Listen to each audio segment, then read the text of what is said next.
want to say for sure that this video is definitely opinionated. Like, this is just my opinion on what I think the best mods for you to start out with are. Let me pick up the camera and let's get you a little bit more familiar with the car. So like I said, if you're new here and you've never seen my videos before, my name's Ben and I own a 2022 Subaru BRZ. I've had the car for about more or less 6 months now, and if you followed the build, you know that we've gone pretty far into it so far. I mean, we've done a lot of stuff to this car, both appearance wise and performance wise, but today I'm going to be going over my favorite mods that I think you should do. And maybe you're new to the car game, maybe you just want to get into it a little bit, or maybe you are not new and you want to just get maybe a little bit of inspiration from other people's cars as to what to do to your car, which I get a lot of people saying that they watch my videos because it gives them good ideas on things to do to their car. So I hope this video just kind of helps at least a couple people. So let's get straight into it. I think my number one favorite modification to do to any car is the exhaust. A little bit of background on this car: we have a Tomei Expreme TI Type 80. So it is the big boy with the 4-inch tip. It is titanium, so it sounds slightly different than what most exhausts sound like that you'd find on the market. It's titanium all the way from the tip, and this is a Catback exhaust, by the way. So it's titanium from the tip all the way to about the mid pipe of the car, which also, you can't see it right now, but I'll put stuff up on the screen. The front pipe and over pipe and headers also are not stock. We do have a full exhaust, and it is from JDL. So in terms of sound, this car is definitely not quiet. For a newcomer into the car scene, or just for somebody that's not new but looking to get into it, this is a perfect modification to do to your car, because I feel like it livens up the whole car, and it actually just kind of changes the car's like dynamic in general. It makes it a whole lot more fun to drive. So if I was going to suggest anything that you would start out with, it would definitely be the exhaust. And also, there are a lot of exhausts that you can get that actually look a lot nicer than the stock ones. If you've ever seen a stock BRZ exhaust, it's not exactly the most exciting thing. I mean, if you take a look at the Tomei, it's got that really bright, eye-catching titanium tip, and the whole exhaust on the underside is also like that in a few places. So not only does it make the car more fun to drive, makes the car look better and sound amazing. So, okay, now we're going on to number two, my second favorite modification to do to any car. Whether you have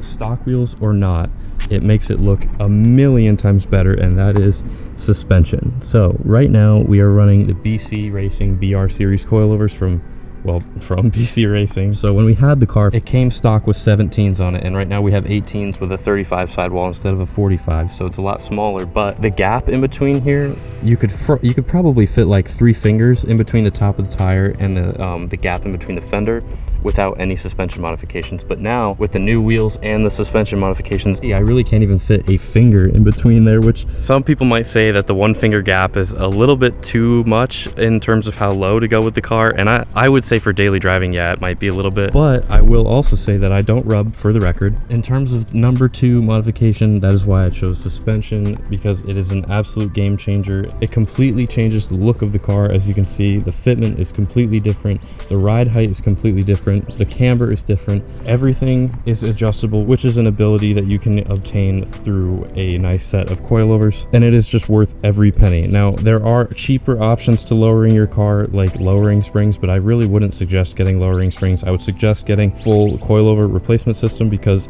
I'll pop my hood for you real quick actually. When you buy coilovers,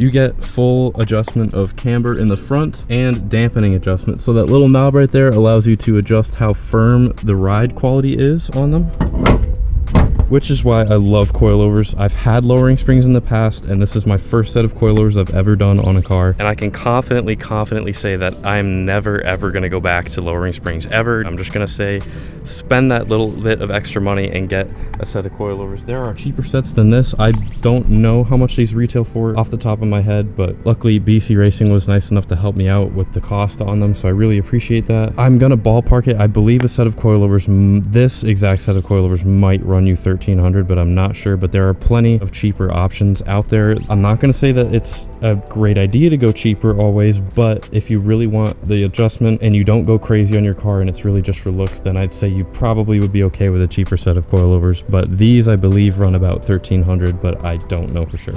There are a lot more expensive coilovers on the market too that you could go with, that range from like $2,000 to $4,000 depending on the adjustability that you need and want. So really it just comes down to how much money you're willing to spend for what you're actually looking looking for.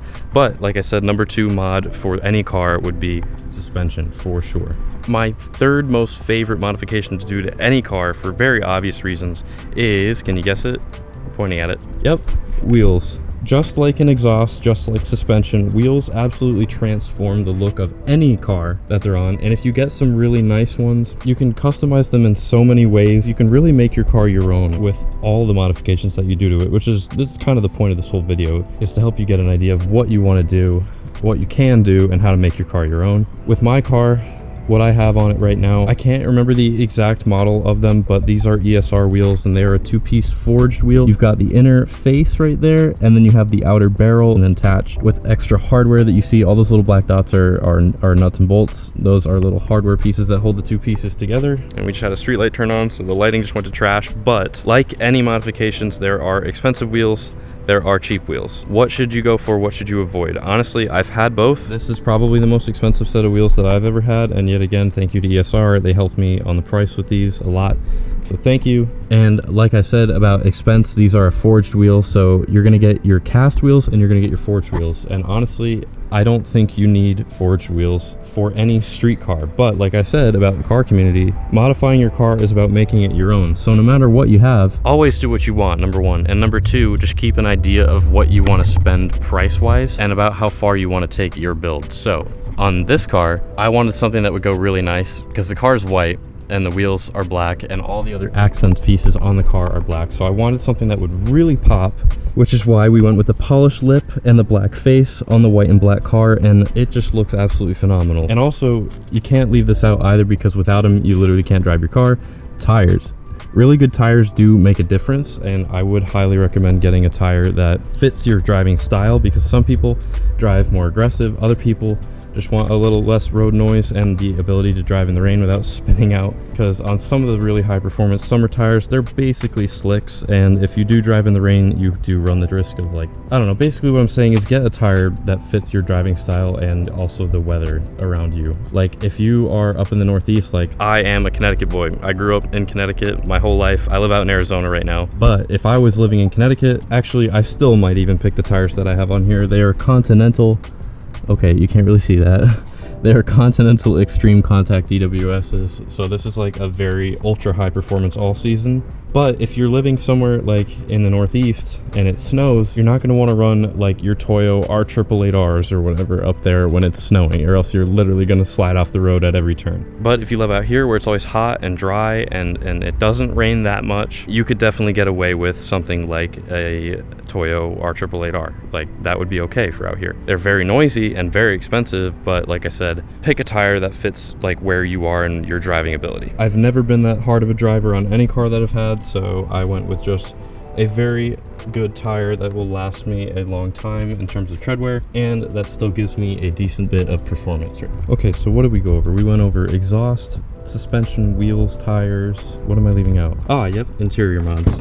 I think the last thing that I think would be super worth getting into, you have plenty of modifications that look great on the outside. I'm sure this isn't just me, but I want to be able to enjoy my car as I'm driving it as well, and there's a ton of stuff that you can do for that. So interior mods would definitely be something that I would look into. The only things that I've done so far on this car are some of the STI upgrades for this car that you can get from Subaru, that being the STI shift knob and STI stop start button. I am looking into getting a steering wheel for this car, but I also really don't want to get rid of the airbag feature yet. Airbag feature, it's not a feature. I don't want to get rid of the airbag yet until I get my other car. I'm not gonna really mess with any of the safety things with this car. I want to keep this car safe for it is my daily driver, so I'm not looking to go too crazy with it yet. But interior mods are great because they focus more on driver feel and just kind of make you feel just that much more special in the car, and are definitely worth looking into. That's going to be all the modifications that I highly recommend that you do to any car that you have or that you want to modify, especially if you're first getting into the modification world of cars. It can be a little bit confusing to know exactly where to go first, or even if you're not that new to modifying your cars, then maybe this video will help you out and give you some more ideas on what to do to your car. This was not that serious of a modification video. There are other things on the car that I haven't covered that maybe I'll cover in a future video if you want to go like super in depth with it, but for now I think that this is definitely plenty to go over. If you want to see more videos like this in in the future, definitely leave a like on it to let me know that you liked the video, or leave a comment to see if I missed anything or if I left anything out that you want to see. Definitely leave it below in the comment section and I will get to it. This is definitely nowhere near where I want the car to be in terms of how modified it already is. So if you'd like to watch the progression of how far we get with this car in terms of modifications, definitely hit the subscribe button so you don't miss any of the videos. Or you could just go back and watch some of these videos that are on the screen right now, or hit the ones that are down in the description. But with that, I'm gonna leave it right here. Thank you so much for stopping by and watching. I appreciate you, and I will see you shortly in the next video. Goodbye.